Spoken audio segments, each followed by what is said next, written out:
ممانعت کے باوجود بھی دانہ کھا ہی لیا، یعنی ڈائریکٹ نہیں کھایا، وہ حضرت ابلیس راضی اللہ نہ ہو وہ اصل میں پہنچ گئے اور جھوٹی قسم کھائی اور کہا کہ وہ جو دانہ حرام تھا وہ حلال ہو گیا ہے، تو قسم کھائی، حوا نے کھا لیا، تو آدم کو بھی کھلا دیا۔ اس میں کوئی تعبیر نہیں ہے، کوئی شاعرانہ بات نہیں ہے، کوئی خطابت نہیں ہے، کوئی استعارہ نہیں ہے، کوئی حسن بیان نہیں ہے۔ قرآن میں آیت ہے فَأَكَلَ مِنْهَا، فَأَكَلَ مِنْهَا تثنیہ ہے، آدم نے بھی کھایا، حوا نے بھی کھا لیا، چنانچہ جنت سے زمین پر اتار دیے گئے۔ ایک لانگ پیریڈ تک جنت میں تھے جناب آدم،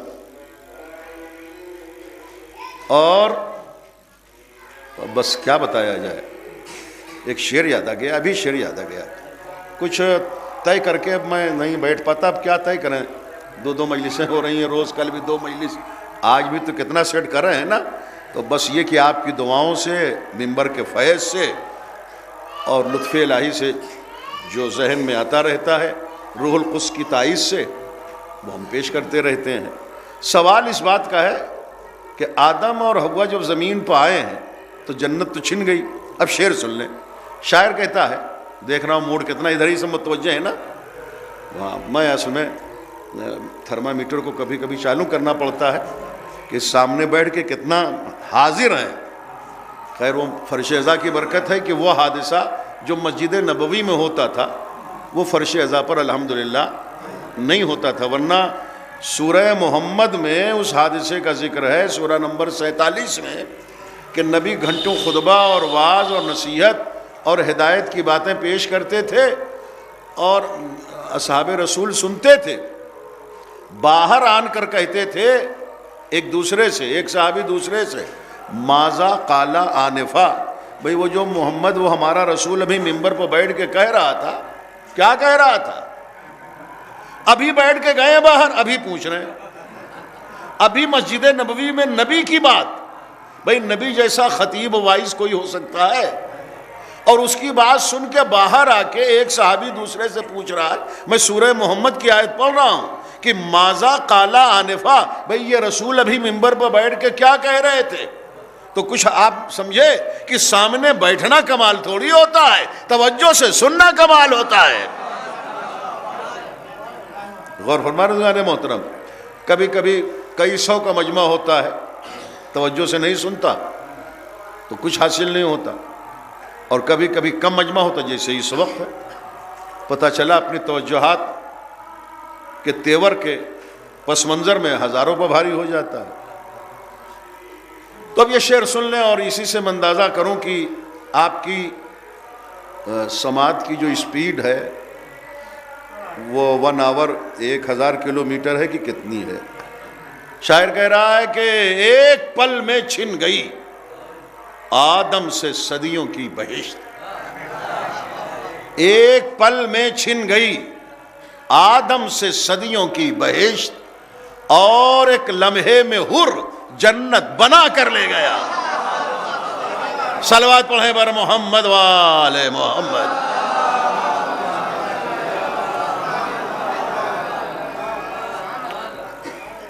تو بہرحال بہت پاپڑ بیلنا پڑا، زمین پر آنے کے بعد ہندوستان کی سرزمین پر آئے، اور ہندوستان کی سرزمین پر 40 سال رہے جناب آدم۔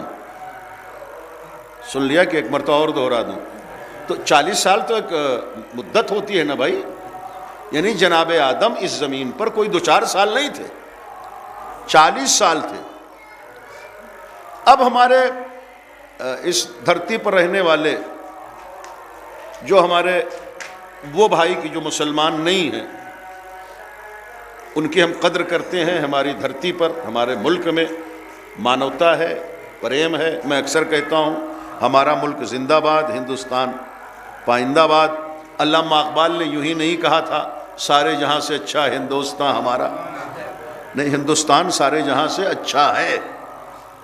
اور یہ کم سے کم میں کہوں تو آپ مان لیں کہ ہندوستان سارے جہان سے اچھا ہے۔ اس لیے کہ جو اپنی آنکھوں سے درجنوں ملک دیکھ رہا ہو، وہاں کی تہذیب، وہاں کا کلچر، اور پھر یہاں، اور کسی نے چیلنج بھی تو نہیں کیا اب تک کہ یہ قومی ترانہ ہندوستان کا کیوں ہے، سارے جہاں سے اچھا ہندوستان ہمارا۔ کم سے کم سعودی عربیہ کہتا کہ بھائی ہمارے ملک میں مکہ اور مدینہ ہے تو ہم کو حق ہے کہ ہم سارے جہان سے اچھا کہیں، یہ قومی ترانہ ہندوستان نہ پڑھے، مگر کسی نے کوئی اعتراض نہیں کیا۔ امریکہ سپر پاور ہے، وہ بھی سن رہا ہے سارے جہاں سے اچھا ہندوستان ہمارا، اور سب کو سننا پڑے گا، اس لیے کہ دنیا کے سب سے اچھے انسان حسین نے نرغہ اعدہ میں گرنے کے بعد کسی اور ملک جانے کی تمنا نہیں کی تھی، ہندوستان آنے کی تمنا کی تھی۔ تو ہندوستان تو سب سے اچھا رہے گا، یوں بھی سب سے اچھا رہے گا، چاہے وہ سعودیہ ہی کیوں نہ ہو جہاں مکہ مدینہ ہے، اس سے بھی اچھا ہمارا ملک رہے گا۔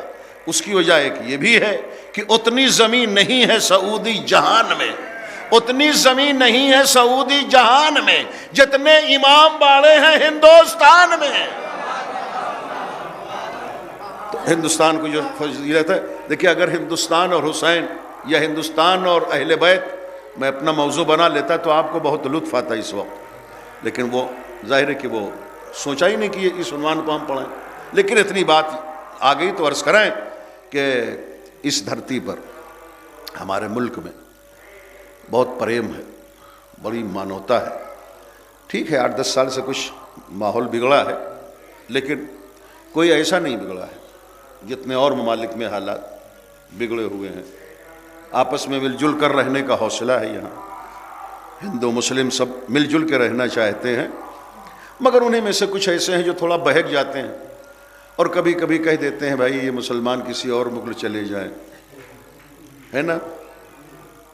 تو ان سے مہدی حسن بھائی جلال پوری یہی کہنا چاہتا ہے بھیا ہم ہندوستان میں کسی اور کی زمین پر نہیں ہیں، اپنے بابا آدم ہی کی زمین پر، یہ ان کی دھرتی ہے، وہ یہیں اترے تھے جنت سے۔ تو آدم نے بڑی محنت کی نا 1000 سال تک، اور 40 سال تک تو روتے ہی رہے، پھر وہ گئے مکہ، گئے عرفات، گئے منی گئے۔ آدم کی توبہ ہی نہیں قبول ہو رہی تھی، 40 سال تک توبہ ہی نہیں قبول ہوئی۔ اب اس پس منظر میں ہم نہیں جائیں گے ورنہ باتیں رہ جائیں گی، لیکن اتنا عرض کریں آپ کی خدمت میں کہ جناب آدم علیہ السلام اللہ کے نبی، زمین پر اس کے خلیفہ، اس کے پہلے ہادی، اور بڑی محنت کی اللہ کا دین پہنچانے میں، اس کی توحید پہنچانے میں۔ دین ہی تھا اس وقت، شریعت نہیں تھی۔ دیکھیں یہ سب لفظ بڑے قیمتی ہوتے ہیں، اس وقت دین تو تھا، دین اسلام، شریعت نہیں تھی۔ اگر شریعت ہوتی تو قابیل کو حابیل کے دفن کا سلیقہ معلوم رہتا شریعت کی روشنی میں، ہے نا۔ شریعت تو جناب نوح سے شروع ہوئی ہے نا، جناب نوح سے شریعت کا آغاز ہوا ہے، دین تھا، اور بڑی محنت کی جناب آدم نے دین پہنچانے میں، شریعت پہنچانے، اسلام پہنچانے میں۔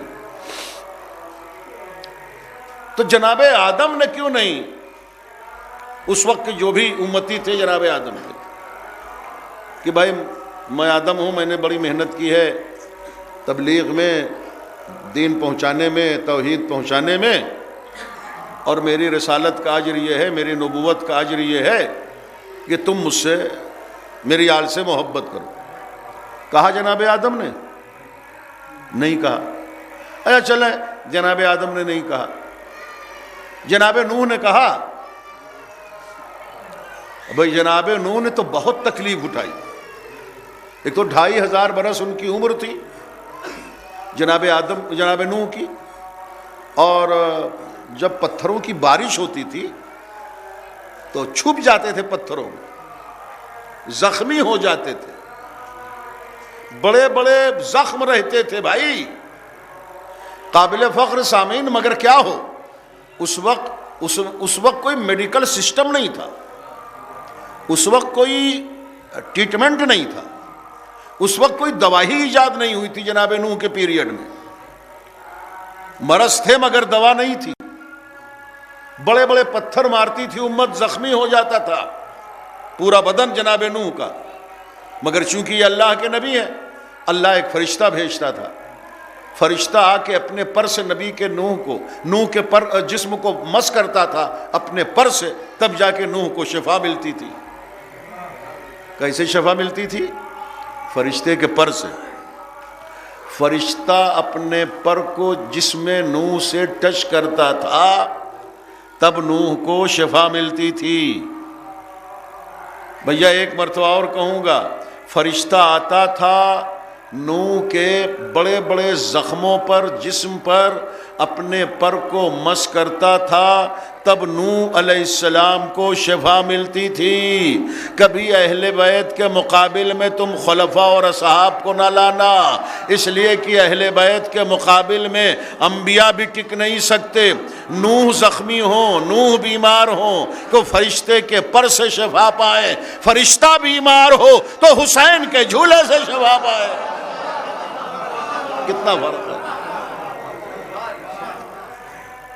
مگر جناب نوح نے بھی اپنی رسالت کا اجر امت سے نہیں مانگا، اللہ پر چھوڑ دیا۔ کیا حرج تھا کہ مانگ لیتے؟ جناب یعقوب ہیں، 12 بیٹے ہیں، ہے نا؟ دیکھیں جناب آدم اپنی نبوت کا اجر امت سے اس لیے نہیں مانگ سکے کہ ان کا ایک بیٹا قاتل نکل گیا، ہے نا؟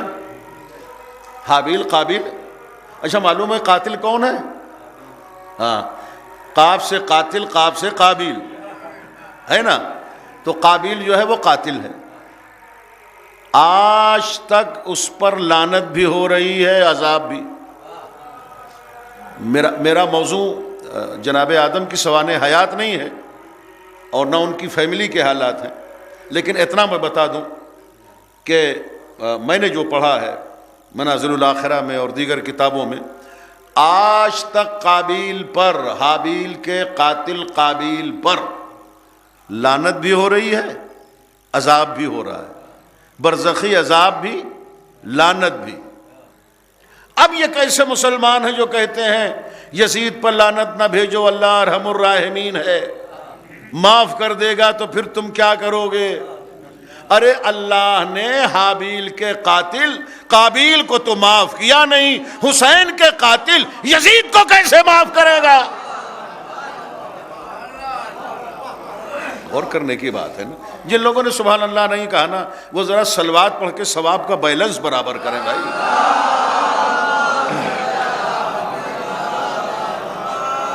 سلامت رہیں آپ تمام حضرات۔ تو آدم کی مجبوری آ گئی کہ اگر کہتے میری آل سے محبت کرو تو قاتل سے کوئی محبت کرے گا؟ قاتل کی محبت اجر رسالت بنے گی؟ تو وہ نہیں مانگا۔ اچھا اب نوح بھی بیچارے کس منہ سے کہتے کہ میری نبوت اور رسالت کا اجر یہ ہے کہ میری آل سے محبت کرو؟ ایک بیٹا کنعان گمراہ ہو گیا اور بڑا زبردست گمراہ ہوا، بڑا تگڑا گمراہ ہوا، اتنا کہ کشتی میں 80 بیٹھے، نوح کی زوجہ نہیں بیٹھی، وائلہ۔ نوح کی زوجہ کا نام کیا تھا؟ وائلہ، واو الف عین لام، نہیں بیٹھی۔ نوح کی زوجہ نہیں بیٹھی، نبی کی زوجہ نہیں بیٹھی۔ اچھا نبی کا ساتھ نہیں دیا، نبی کی زوجہ تھی، انجام کیا ہوا؟ جہنم نا۔ نوح جیسے نبی کی زوجہ کا انجام جہنم۔ آج میں کیا کروں، بعض فقرے مجھے کئی مرتبہ دہرانا پڑ رہے ہیں، جبکہ میرا یہ مزاج خطابت نہیں ہے، لیکن یہ کیا کروں کہ بعض افکار جو لفظوں میں ڈھلے ہوئے ہیں اس کو پرزور بنانے کے لیے میں محسوس کر رہا ہوں کہ ایک مرتبہ میں کام نہیں چل رہا ہے، تو دوسری مرتبہ میں دہرا دیتا ہوں یا تیسری مرتبہ۔ دیکھیں وائلہ ہے نبی کی زوجہ، انجام ہے جہنم۔ اس کا مطلب یہ ہے کہ جنت نبی کے زوجہ کے رشتے سے نہیں ملتی، اعمال کی بنیاد پر ملتی ہے۔ اگر نبی کی زوجہ کے رشتے کی بنیاد پر اللہ جنت بانٹتا ہوتا تو پھر نوح کی زوجہ جہنم میں نہ جاتی، لوط کی زوجہ جہنم میں نہ جاتی، اور بھی معصوم کی بیویاں ہیں جو جہنم میں جائیں گی۔ یہ تو میں نے 2 نام لے لیے، ایک کا نام عائلہ ہے، ایک کا نام وائلہ ہے۔ بیٹا کنعان، نوح کا بیٹا، وہ بھی نہیں بیٹھا کشتی میں۔ جناب نوح کہتے رہے بیٹا بچ نہیں پاؤ گے اگر کشتی میں نہ ہوگے۔ اس کا اوور کانفیڈنس تھا، اس نے کہا، اور جو کہا وہ قرآن کی آیت بن کے آج بھی قرآن میں محفوظ ہے۔ جناب نوح نے جو کہا وہ بھی اللہ نے قرآن میں محفوظ رکھا۔ جناب نوح نے جو کہا کہ بیٹا آ جاؤ، آج بچ نہیں پاؤ گے اگر کشتی میں نہیں بیٹھو گے، وہ بھی پہاڑ مجھے پناہ دے دے گا، نجات مل جائے گی۔ یہ بھی گمراہوں کا عجیب طریقہ ہے کہ جب نبی کو چھوڑتے ہیں تو اپنی پناہ گاہ پہاڑ بنا لیتے ہیں۔ غور کیا آپ نے؟ تو بہرحال ہلاک ہو گیا کنعان۔ کس منہ سے کہتے نوح میری رسالت کا اجر یہ ہے کہ میری آل سے محبت کرو؟ کنعان سے کوئی محبت کرے گا؟ جناب یعقوب کی بڑی اہمیت ہے، بڑا درجہ ہے، نبیوں میں بڑا شرف ہے۔ ان کے 12 بیٹے ہیں، اور ان کے ایک بیٹے کے نام پر پورا ایک سورہ ہے، سورہ یوسف، جو قرآن مجید کا 12واں سورہ ہے، اور اللہ نے اسے احسن القصص کہا ہے، سب سے اچھا سورہ۔ پروردگار تیرے 114 سورے تیری کتاب میں ہیں، اور تجھے یہ کیا کہنے کی ضرورت تھی یہ سب سے اچھا سورہ ہے؟ آپ سورہ یوسف 12واں سورہ اٹھا کے دیکھیں، جیسے ہی آپ شروع کریں گے نا تو آپ کو یہ ملے گا لفظ احسن القصص۔ تمام قصوں میں جو 114 سوروں میں ہے، سب سے اچھا سورہ کون ہے؟ سورہ یوسف۔ یہ احسن القصص ہے، سب سے اچھا سورہ۔ تو یہ سب سے اچھا سورہ کیا ہے؟ اس کا خلاصہ یہی تو ہے نا کہ 9 بھائیوں نے مل کے جناب یوسف کو کنویں میں ڈال دیا تھا، ہے نا؟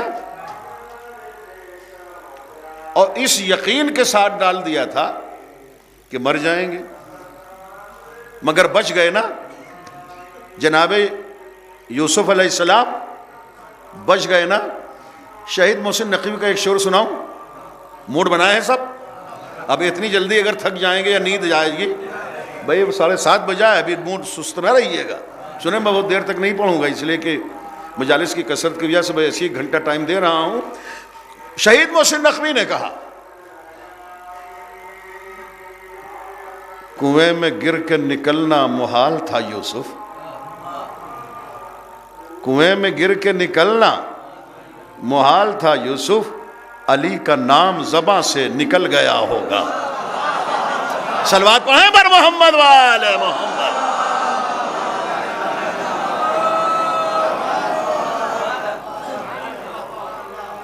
اچھا، پھر 9 بھائیوں نے وہ جو بہرحال ٹیکنک سے نکلے جناب یوسف کنویں سے، اور پھر سوداگر آئے اور پھر وہ غلام بنے جناب یوسف، مصر کے بادشاہ ہوئے، بازار مصر میں بکے۔ پھر نتیجہ کیا ہوا؟ مصر کے بادشاہ ہوئے۔ احسن القصص، سب سے اچھا قصہ، سب سے اچھا واقعہ اللہ کہہ رہا ہے۔ کیوں؟ جب یہ 9 بھائی جنہوں نے کنویں میں ڈالا تھا، یوسف مصر کے بادشاہ ہوئے۔ جو میسج دے رہا ہوں اسے آپ سنیے، لوگوں کو بتائیں کہ مہدی حسن بھائی جلال پوری نے یہ بات بتائی تھی آج 15 دسمبر کو یہاں مطلوب پور میں، کریم پور میں، نگپور میں۔ تو 9 بھائی جب پہنچے تو جناب یوسف علیہ السلام نے گزشتہ کسی بھی بات کا حوالہ دیتے ہوئے، نہ دیتے ہوئے کہ تم نے مجھے کنویں میں ڈالا تھا، تم نے مجھے مار ڈالنے کی کوشش کی تھی، جناب یوسف علیہ السلام نے مسکراتے ہوئے ان 9 بھائیوں کا استقبال کیا اور ساری خطاؤں کو معاف کر دیا. اس لیے وہ احسن القصص ہے کہ ہمیں یہ میسج دے رہا ہے سورہ کہ اگر بھائی بھی غلطی کرے تو اسے کلیجے سے لگانے کا حوصلہ رکھو. یہ قرآن کی تعلیم ہے، یہ نبی کی تعلیم ہے.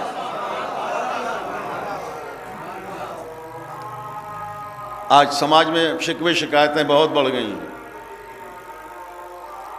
اتنی بڑھ گئی ہیں کہ جوہر کانپوری کا ایک شعر یاد آنے لگا. اس نے کہا کہ صلوات پڑھے بر محمد وآل محمد.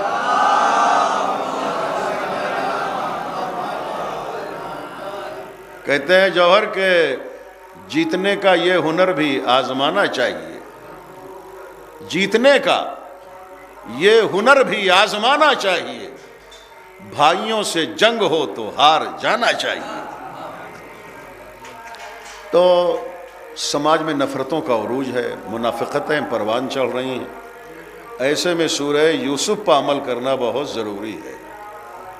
بہرحال تو جناب یعقوب نے اپنی رسالت کے سلسلے میں جو محنت کی، یہ نہیں کہا کہ میری رسالت کا اجر یہ ہے کہ میری آل سے محبت کرے. ارے وہ 9 جو حاسد ہیں ان سے کوئی محبت کرے گا؟ یہ جناب یعقوب کی آل ہے جنہوں نے اپنے سگے بھائی کو کنویں میں ڈال دیا ہے نا. تو کسی نبی کی آل کا اسٹیٹس اور شان اتنا بلند نہیں ہے کہ ان کے بیٹوں کی، فیملی کی، آل کی کی شان اجر رسالت بن سکے اور محبت اجر رسالت قرار پا سکے. بس یہ محمد کی آل ہے جس کی شان اتنا بلند ہے کہ نبی نے خود ہی فرما دیا اولنا محمد و اوسطنا محمد و آخرنا محمد و کلنا محمد. کردار کے اعتبار سے، سیرت کے اعتبار سے، رفتار کے اعتبار سے، عمل کے اعتبار سے، ایقان کے اعتبار سے، طہارت کے اعتبار سے، شجاعت کے اعتبار سے، تقوی کے اعتبار سے، اخلاق کے اعتبار سے، نماز کے اعتبار سے، رکوع و سجود کے اعتبار سے، تشہد و سلام کے اعتبار سے، روزوں کے معراج کے اعتبار سے، زکوٰۃ دینے کے اعتبار سے، جو پہلا ہے وہی اوسط ہے، وہی آخر ہے، سب ایک جیسے. اسی لیے آل محمد کی محبت اجر رسالت بنے. میرے حبیب، رسالت کا اجر یہ ہے کہ تم اپنی آل کی محبت مانگو اپنی امت سے. دیکھیں، جو نماز واجب ہے، اللہ کو ضرورت ہے ہماری نماز کی. پوری دنیا نماز نہ پڑھے تب بھی اللہ اللہ رہے گا. ہمارے سجدوں کو اللہ کی ضرورت ہے، پوری دنیا سجدہ چھوڑ دے تب بھی اللہ اللہ رہے گا. سجدہ تو ہمارے فائدے کے لیے ہے. نیو یارک میں ایک دماغ کا ہاسپٹل ہے، نیرو کا جو ہائی اسپیشلسٹ ہے، وہاں جو ٹینشن والے ہوتے ہیں، دماغی امراض کے لوگ ہوتے ہیں، وہ جاتے ہیں. اس کا بیان ہے، اس کا بیان یہ ہے، وہ مسلمان نہیں ہے ڈاکٹر، اس کا بیان یہ ہے کہ میں نے یہ دیکھا کہ دماغی امراض کا شکار جتنا یہودیوں میں ہے، عیسائیوں میں لوگ ہیں، یا اور دیگر ایسے کہ جو مسلمان نہیں ہیں، اتنا مسلمانوں میں دماغی مریض نہیں ہے. اس نے اس کی وجہ بتائی. اس نے یہ کہا، توجہ ہے نا سب کی، جاگ اگ رہے ہیں کہ نہیں؟ ہاں سنیے گا، میں مصائب ہی پانے والا ہوں. اس نے یہ کہا کہ یہ وجہ بس یہ ہے کہ جس ہر چیز کی واشنگ کی ضرورت ہوتی ہے. 2 سال سے 1.5 سال سے گاڑی چلا رہے ہیں، اس کی واشنگ کی ضرورت ہے. بائک ہو، 4 ویلر ہو، 2 ویلر ہو، دھلائی کریے، واشنگ کرائیے، واشنگ ہو جائے گی پھر اچھی طرح چلنے لگے گی. اسی طرح ہمارے دماغ کی بھی، برین کی بھی واشنگ کی ضرورت ہے۔ برین کیسے واش ہو؟ دماغ کی دھلائی کیسے ہو؟ دماغ کی دھلائی پانی سے تھوڑی ہوگی، وہ تو اندر سے دھلائی ہونا ہے نا۔ تو دھلائی کیسے ہوگی؟ خون کے ذریعے۔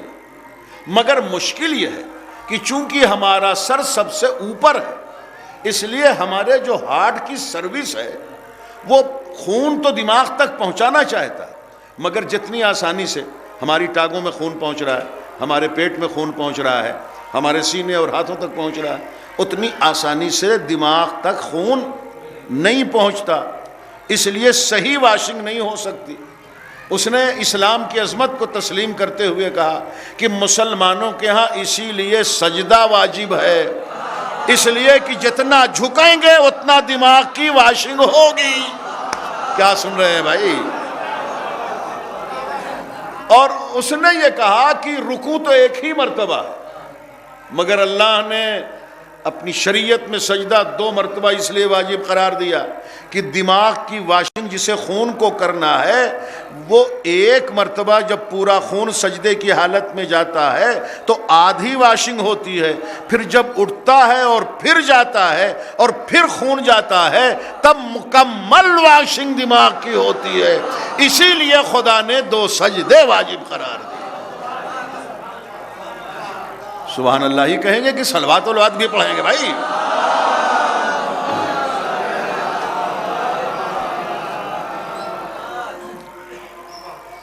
تو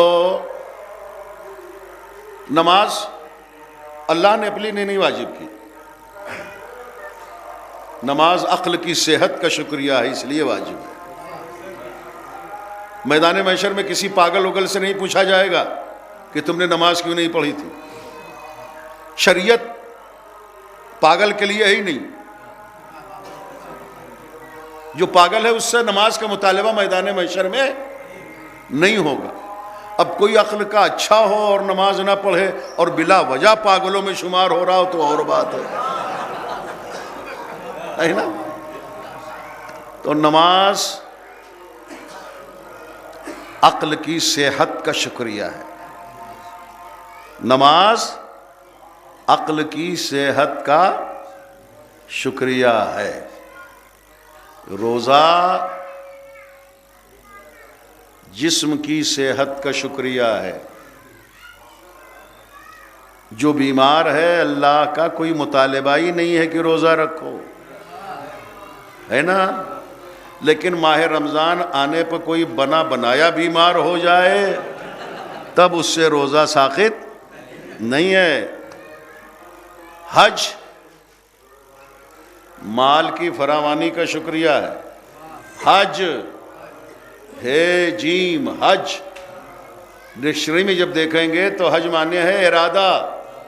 شریعت میں وہ طواف، نماز طواف، صفا و مروہ کے درمیان سعی اور میدان منا میں جانا اور وقوف عرفات اور قربانی، یہ سب اصطلاح شریعت میں حج کے مفہوم ہیں۔ لغت میں حج کے معنی یہ سب نہیں ہے۔ آپ جب لغت میں دیکھیں گے حج تو حج کے معنی طواف کعبہ نہیں لکھا ہے، حج کے معنی لکھا ہے بس ارادہ۔ حج معنی ارادہ، تو بھیا جن پہ حج واجب ہے کم سے کم وہ حج کے معنی ہی ادا کریں، یعنی ارادہ تو کریں۔ بعض لوگ جن پہ حج واجب ہے وہاں جانا تو دور کی بات، وہ لغوی معنی بھی نہیں ادا کرتے، ارادہ ہی نہیں کرتے۔ ارادے کریں تو اللہ برکت دے۔ تو نماز عقل کی صحت کا شکریہ، روزہ جسم کی صحت کا شکریہ، حج مال کا شکریہ، محبت اہل بیت نسل کی طہارت کا شکریہ۔ توجہ دے، صلوات پڑھ دینا بر محمد والے محمد۔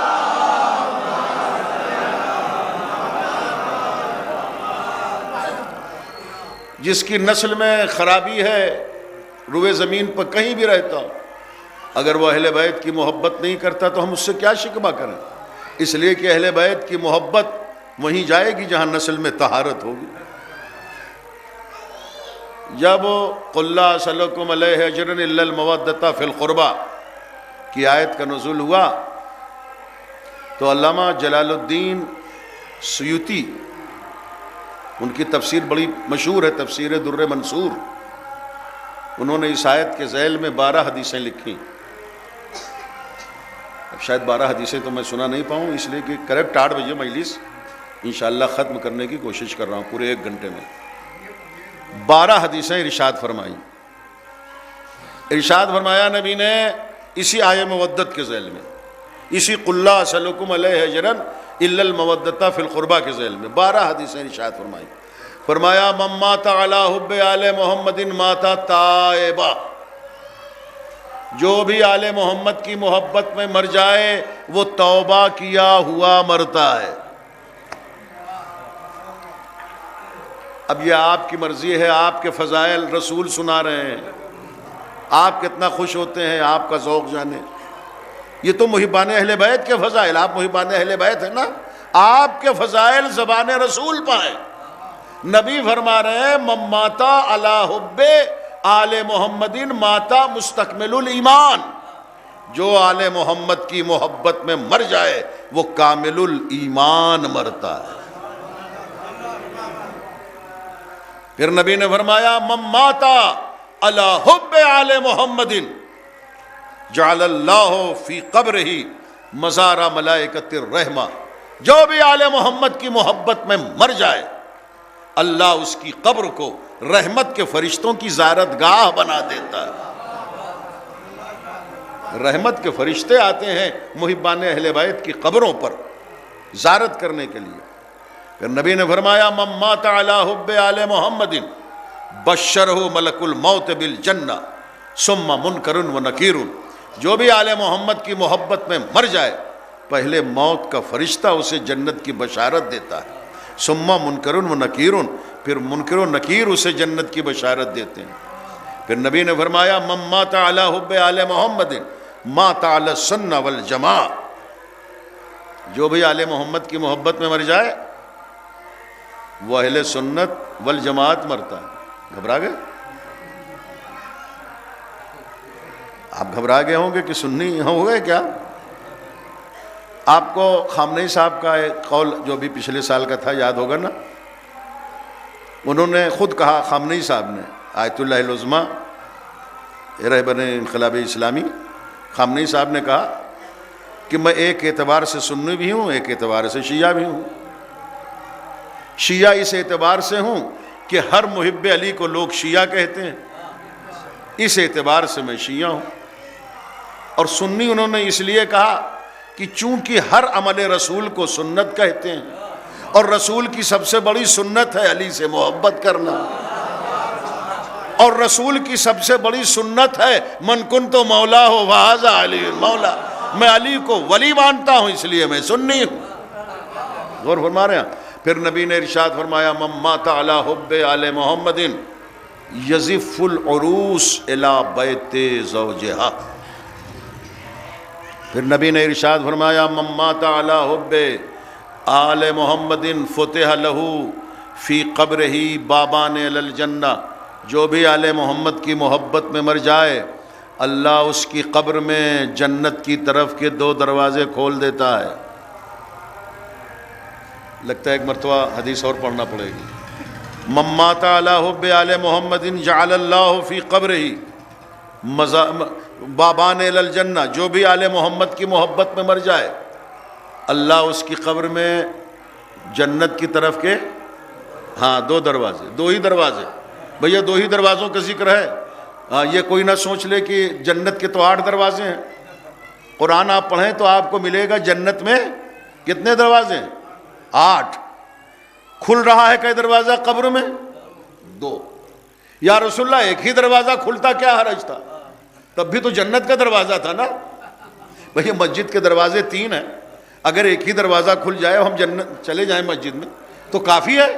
کیا ضرورت ہے کہ مہدی حسن وائز کے لیے 3 دروازے کھلے؟ ایک دروازہ کھل گیا مسجد میں پہنچ گئے. تو یا رسول اللہ 2 دروازے کیوں کھل رہے ہیں؟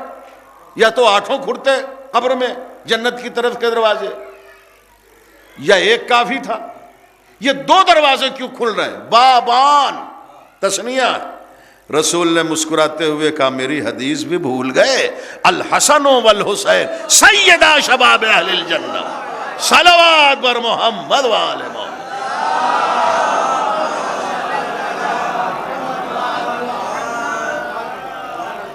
اور اسی سلسلہ حدیث میں ہے من مات علی حب آل محمد مات شہیدہ. اور 3 منفی حدیثیں بھی ہیں، تبھی تو 12 ہوں گی. ہے میں نے گنا نہیں، ذمہ داری کچھ آپ کی ہے، میں پڑھوں بھی اور گنوں بھی. مجھے نہیں معلوم کہ آپ نے کتنا شمار کیا ہے نا. لیکن یہ کہ منفی حدیثیں بھی ہیں، مائنس حدیثیں بھی ہیں. فرمایا نبی نے من مات علی بغض آل محمد ماتا کافرہ، جو بھی آل محمد کا بغض دل میں رکھ کے مر جائے وہ کافر مرتا ہے. جو بھی مر جائے آل محمد کا بغض دل میں رکھ کے وہ کافر مرتا ہے. پھر کئی مرتبہ کہوں، جو بھی مر جائے آل محمد کا بغض دل میں رکھ کے وہ کافر مرتا ہے. تو اب جو بھی مر جائے تو جو بھی مر جائے، آج کا ہو یا 1400 برس پہلے کا ہو، ہے نا. پھر نبی نے ارشاد فرمایا من مات علی بغض آل محمد لم یشم رائحۃ الجنہ، جو بھی آل محمد کا دل بغض میں رکھ کے مر جائے وہ جنت کی بو سونگھ نہیں سکتا. اور پھر نبی نے فرمایا جو بھی من مات علی بغض آل محمد جاء یوم القیامت مکتوب بین عینیہ آیس من رحمت اللہ. جو بھی آل محمد کا بغض دل میں رکھ کے مر جائے وہ میدان محشر میں اس طرح سے لایا جائے گا کہ اس کی پیشانی پر لکھا ہوگا یہ سب سے زیادہ خدا کی رحمت سے مایوس ہے. بس اب روک رہا ہوں، یہ سلسلہ کہیں رکنے والا نہیں ہے تو روکنا پڑتا ہے نا. ہاں نہیں 12 ہو گیا نا. ہاں وہ اس میں زغوار بھائی اگر کوئی چیلنج کی بات آ جائے کہ آپ اسی آیت پر اسی سلسلے پر 12 بجے رات تک پڑھیں تو وہ چیلنج بھی ہمیں قبول ہوگا. لیکن نہیں، ایک روایتی اور رسمی طور پر 1 گھنٹے کا بیان ہوتا ہے اور حضرات کی دعاؤں سے، ورنہ ظاہر فضائل تو ایک ٹھاٹھے مارتے ہوئے سمندر کا نام ہے. اس میں سے تو میں نے شاید قطرہ بھی کچھ نہیں پڑھا ہے، منتخب نہیں کیا ہے. لیکن بہرحال تو بس شکر گزار ہوں آپ حضرات کی توجہات کا اور دعا گو ہوں کہ اہل بیت کا خالق بحق اہل بیت آپ سب کو تمام آفات و بلیات سے محفوظ رکھے. اور عزیزم مولانا کمیل نے ظاہر ہے کہ اہتمام کیا، اس ایصال ثواب کا اور مرنے والوں کا حق ہے کہ انہیں یاد کیا جائے. خاص طور سے شب جمعہ روحیں آتی ہیں گھروں میں. کوئی یہ تو نہیں سوچ رہا ہے کہ پتہ نہیں آتی ہیں کہ نہیں. ارے بھائی تحفۃ العوام مفاتیح الجنان اٹھا کے دیکھیے، روحیں آتی ہیں، ہر حال میں آتی ہیں اور انتظار کرتی ہیں میرے گھر والے، میرا بیٹا، میری زوجہ، میری بیٹی، میرا بھائی مجھے کیا دے رہا ہے. اور کچھ مل جاتا ہے تو پھر یہاں سے جو 4000 کلومیٹر کا ڈسٹنس ہے کم و بیش وادی السلام، پھر یہ روح وہاں وہ گفٹ، وہ تحفہ، وہ سورہ، وہ کھانا کا ثواب سب لے کے چلی جاتی ہے. اور اگر کچھ نہیں ملتا تو روح بہت کڑتی ہوئی یہاں سے جو آتی ہے وادی السلام سے. ہماری سب روحیں وادی السلام میں ہے نا، مولا کائنات کا جہاں مزار ہے وہاں وادی السلام ہے، وہاں سے روحیں شب جمعہ کو آتی ہیں. اس لیے ہمیں یہ چاہیے کہ شب جمعہ جو کھانا پکا ہے وہ اپنے مرحومین کے نام سورہ حمد، سورہ توحید پڑھ کے اور صلوات پھر پڑھ کے محمد و آل محمد کے وسیلے سے مرحومین کو بھیجیں. مسلمان محترم اور میرے ذمہ دار سامعین، آل محمد کی فضیلت یہ ہے کہ ان کی محبت اجر رسالت ہے،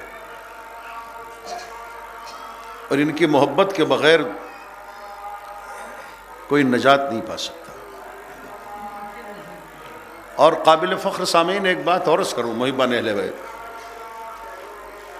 کہ اہل بیت کی محبت تو واجب ہے بہرحال، لیکن اس خانوادے میں اور جو ہستیاں ہیں ان سے بھی عقیدت واجب، چاہے وہ جناب زینب ہو، چاہے جناب علی اکبر ہو، چاہے جناب عباس ہو،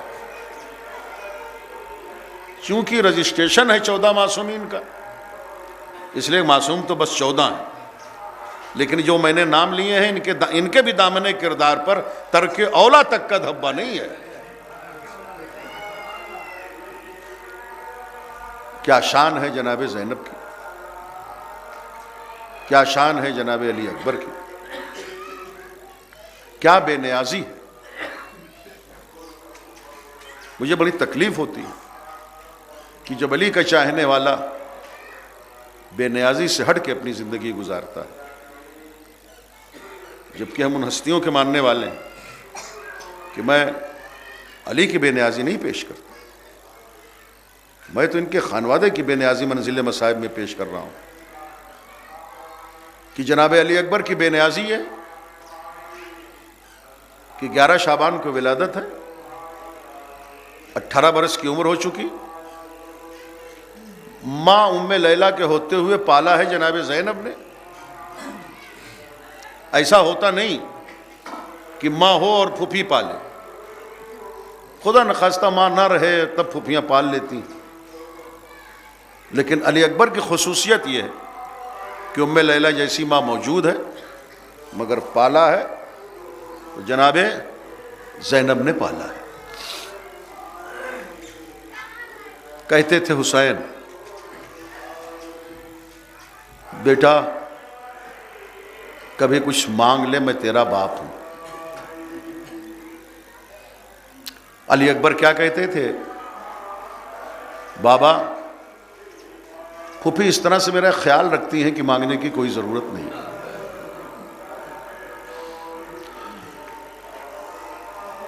جناب زینب علی کی شہادت کے وقت جناب زینب کی عمر اچھی خاصی، جناب مولا کائنات اپنی بیٹی زینب سے کہتے تھے بیٹی میں کائنات کا مشکل کشا ہوں، کچھ مانگ لے، مگر نہ پوری زندگی علی اکبر نے کچھ مانگا حسین سے، نہ پوری زندگی زینب نے مانگا علی سے۔ زندگی کی آخری سانس کے موقع پر، آخری لمحات میں علی اکبر نے مانگا ہے کچھ۔ وہ ہنگام وہ تھا کہ جب آئے ہیں علی اکبر مقتل میں اور 82 دشمنوں کو تہہ تیغ کیا تو شدید پیاس کا غلبہ ہو گیا، زبان خشک، ہونٹ خشک، عجیب عالم تھا علی اکبر کا۔ کربلا کے مقتل سے جو بھی مقتل میں آیا دوبارہ واپس نہیں آیا، بالی اکبر آئے واپس اور حسین کی خدمت میں آن کر کہتے ہیں بابا تم زندگی بھر کہتے رہے بابا کہ بیٹا کچھ مانگ، بابا میں نے کبھی کچھ نہیں مانگا، آج مانگ رہا ہوں۔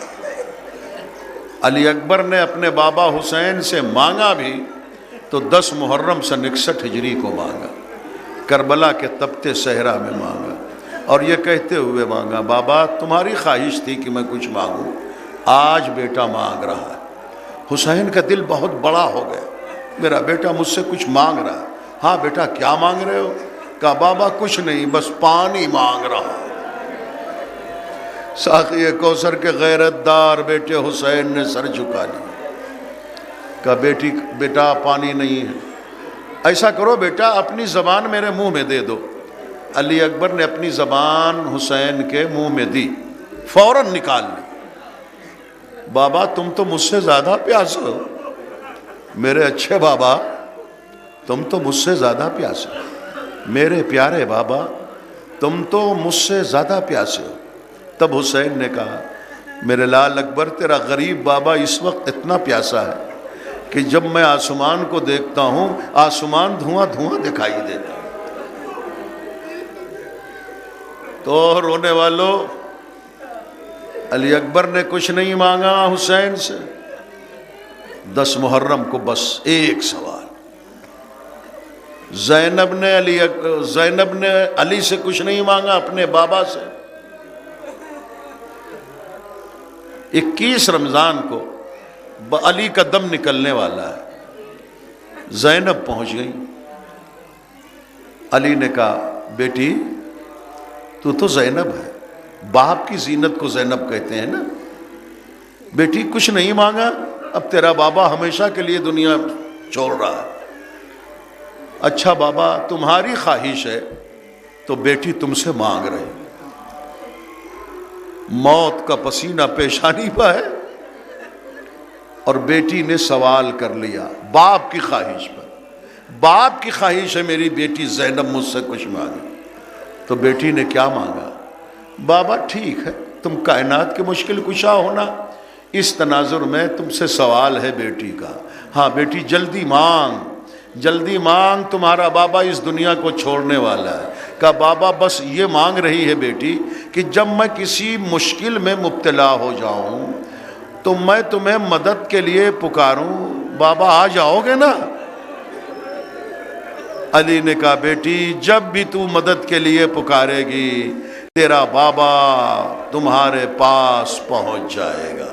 اور علی کا دم نکل گیا۔ زمانہ بڑی تیزی سے آگے بڑھتا گیا، 10 محرم کو بڑا بھرا گھر زہرا کا اجڑ گیا، کربلا کے بن میں شام غریبہ آ گئی، یتیموں کی شام، بیواؤں کی شام، پیاسے بچوں کی شام۔ ٹوٹا ہوا نیزہ لے کے زینب پہرا دے رہی ہے، پہرا دیتے دیتے ایک مرتبہ زینب کو اپنی تنہائی کا احساس ہوا۔ کربلا کا جنگل، ہر طرف لاشیں، جلی ہوئی خیموں کی راکھ پر 39 بچے، 35 عورتیں، زینب کا پہرا۔ آدھی رات زینب کو پہرا دیتے دیتے اپنی تنہائی کا احساس ہوا، اپنی غربت کا۔ روتے رہو، ماتم کرتے رہو، میں بہت قیامت کا مصائب 2 منٹ میں پڑھنا چاہتا ہوں۔ ایک مرتبہ جب زینب کو اپنی تنہائی کا احساس ہوا، نجف کا رخ کر کے آواز دی بابا تم نے وعدہ کیا تھا وقت شہادت بیٹی سے کہ جب بیٹی بلائے گی تو آ جاؤ گے، بابا اس وقت آ جاؤ۔ بابا تمہاری بیٹی اس وقت بہت تنہا ہے، بہت غریب ہے۔ عزادارو زینب کا یہ جملہ تمام ہوا تھا کہ سامنے سے کوئی آنے لگا۔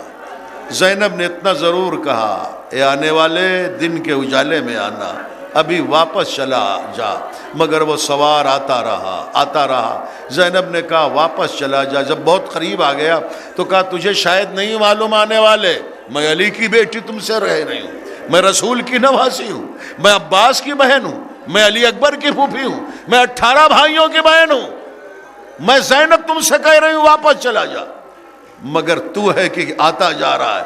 یہاں تک کہ بالکل قریب آ کے آنے والے نے نقاب الٹ دی۔ زینب نے دیکھا یہ تو میرا بابا ہے۔ عزادارو ایک مرتبہ تڑپ کے زینب بیبیوں کی طرف مڑ گئیں، بیبیوں جلدی سے کوئی چادر دو، یہ زندگی کا پہلا موقع ہے، میرا بابا میرے سامنے کھڑا ہے، میرا سر کھلا ہے، جلدی کوئی چادر دو ہاں رونے والوں۔ اور اسی طرح گریا کرتے رہو، اس لیے کہ فاطمہ زہرا رومال لیے ہوئے آپ کے آنسوؤں کو جمع کر رہے ہیں۔ ارے بیبیوں جلدی سے کوئی چادر دے دو، میرا بابا ہے، میرا سر کھلا ہے۔ اور اس کے بعد زینب نے کہا بابا تب کہاں تھے جب میرے عباس کا شانہ کٹا؟ بابا تب نہیں آئے جب میرے اکبر کے سینے پر برچھی لگی؟ بابا تب کیوں نہیں آئے تھے جب میرے قاسم کا لاشا زندگی میں گھوڑوں کی ٹاپوں سے پامال ہوا؟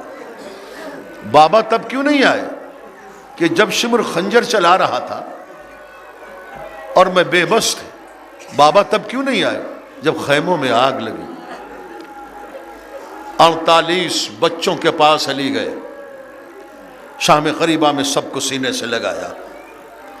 کبھی عباس کے 6 برس کے بیٹے محمد کے پاس علی آئے، دست شفقت پھیرا، سینے سے لگایا۔ علی شام غریبہ میں کبھی عاتقہ مسلم بن عقیل کی 7 برس کی یتیم بچی کے پاس گئے، اس بچی کے سر پر ہاتھ تھے، سینے سے لگایا۔ کبھی 5 برس کے 5ویں امام محمد باقر کے پاس گئے، سینے سے لگایا، پیار کیا۔ سارے بچوں کو علی نے سینے سے لگایا، مگر سکینہ کو سینے سے نہیں لگا سکے، اس لیے کہ سکینہ جب علی آئے نا تو بچوں کے درمیان سے اڑ کے سکینہ بہت دور چلی گئی تھی۔ خدا آپ کی اولادوں کو سلامت رکھے، یتیمی کے داغ سے آپ کے بچوں کو محفوظ رکھے سکینہ کی یتیمی کے صدقے میں۔ جب علی نے دیکھا کہ ان بچوں کے درمیان سکینہ نہیں ہے، نظر اٹھائی تو بہت دور جا کے سکینہ کھڑی تھی۔ علی خود سکینہ کے پاس آئے، کہتے ہیں علی بیٹی سکینہ، ساری بچیاں سارے بچے میرے پاس آئے، تو دادا کے پاس نہیں آئی، کیا دادا سے ناراض ہے؟ سکینہ نے کہا دادا برا نہ مانو تو سکینہ تم سے ناراض ہے۔ بیٹی سکینہ ناراضگی کی وجہ کیا ہے؟ کہ ناراضگی کی وجہ یہ ہے آپ کی بیٹی زینب نے آپ کو مدد کے لیے پکارا، آپ نے جب چھوڑ کے فوراً آ گئے۔ دادا علی جب شمر خنجر چلا رہا تھا بابا کے گلے پر، میں کربلا کے مقتل میں تڑپ تڑپ کے کہہ رہی تھی ہے کہیں جو میرے بابا کو بچا لے۔ دادا اس وقت اگر آ گئے ہوتے تو میں یتیم تو نہ ہوتی، میرے بابا کا گلا تو نہ کٹتا، مگر دادا علی ٹھیک ہے، میری پھوپھی امیر باپ کی امیر بیٹی ہے، اس نے بلایا آپ آ گئے۔ میں غریب حسین کی غریب بیٹی کربلا کے مقتل میں گھراتی رہی ہے کوئی جو میرے بابا کو بچائے، آپ نہیں آئے۔ یہ سننا تھا، علی نے اپنے کرتے کا بٹن کھولا، کہا بیٹی سکینہ دیکھ۔ اب جو سکینہ نے غور سے دیکھا خنجر کا نشان، کہا دادا علی یہ کیا ہے؟ کہا بیٹی سکینہ جب شمر خنجر چلا رہا تھا تو کبھی میں اپنا گلا حسین کے گلے پر رکھتا تھا، کبھی فاطمہ ہاتھ رکھ دیتی تھی، لیکن جب حسین نے کہا اے بابا گلا ہٹا لو، اماں ہاتھ ہٹا لو، اے بیٹی سکینہ میں نے اپنا گلا ہٹایا، فاطمہ نے ہاتھ ہٹایا، شمر کا خنجر چل گیا، تو یتیم ہو گئی، کربلا میں پنجتن کا خاتمہ ہو گیا۔